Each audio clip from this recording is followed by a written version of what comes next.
Good afternoon, everybody. My name is Joe. This is Patrick here. Together, collectively, as you know, we are the Brews Brothers. We are coming to you live from the New York Beer Project. We're here to talk to you about a very, very special release we're going to be doing, Belgian beers. We are coming out with our new Belgian Cosmo Wit. So we're here to talk to you a little bit about what a Belgian beer is. Patrick is an expert in this now, as Belgium came to Cooperstown over at Ommegang this past weekend, and Patrick was there to see it all. I mean, he was the man. He was there in the trenches, getting to experience it all. So why don't you talk to us a little bit, as much as you can, of some PG versions, some stories from the road, brought to you by Patrick. Stories from the road. Well, let me start out by saying that missing the exit is a real thing. You wouldn't think it would be.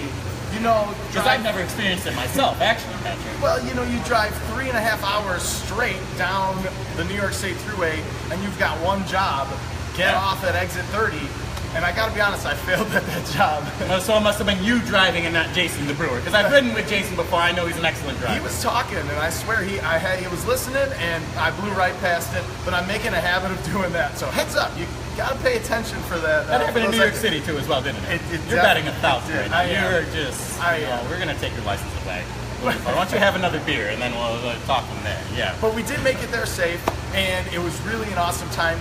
So Belgium comes to Cooperstown. It's a huge festival at Ommegang where all these breweries come in, and you've got to bring some Belgian beer as well as whatever else you want to. So we brought our barrel-aged Hyper Juice, which is an awesome Belgian triple. We brought our Game Day Belgian Wit.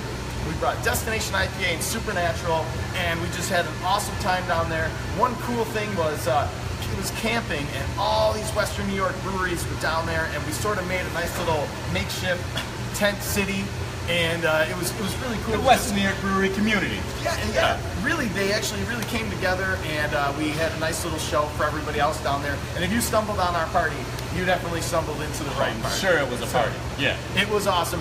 If you have a chance to go, I would totally recommend going. It's like a music festival for beer.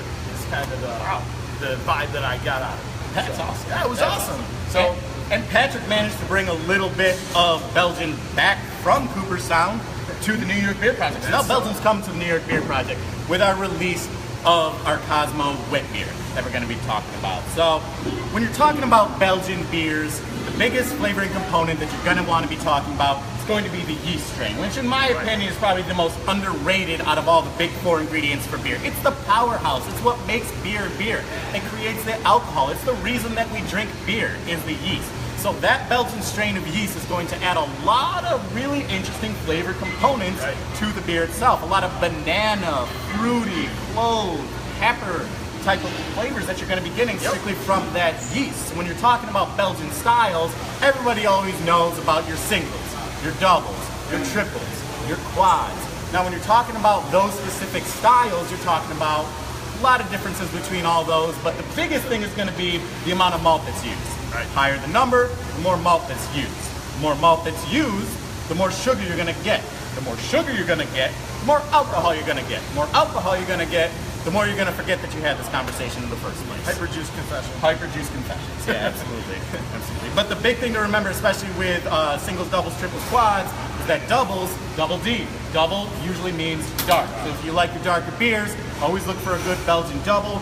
You're going to get a lot of different flavor components from that. But outside of those, you're going to have a lot of different things like Saisons are going to be a Belgian style, which I'm not going to get into because I've already told you about those, and you guys already know all about that. You're also going to have things like Lambics, which are going to be a fruit strain of yeast that are spontaneous fermenting yeast, and it's going to add a lot of different really fruity, interesting characteristics to it.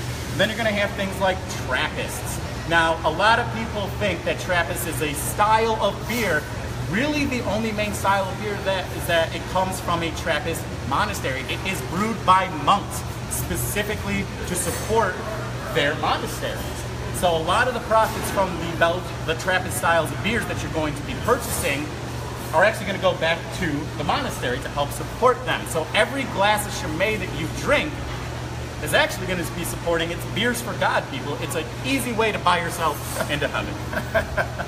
Which I didn't think was possible, but apparently you can. There is a way. But then you're going to be talking about our featured beer now. This is going to be a wit beer. Now, wit in Belgian means wheat. Therefore, you have your wheat beers. Now, this isn't just your traditional wheat beer, it also has the Cosmo aspect of it, as we have featured right here. Lovely Cosmos, made by our lovely bartenders. But now, I'm not a liquor drinker myself, because I like to remember my nights. So why don't you tell me a little bit about what's a Cosmo?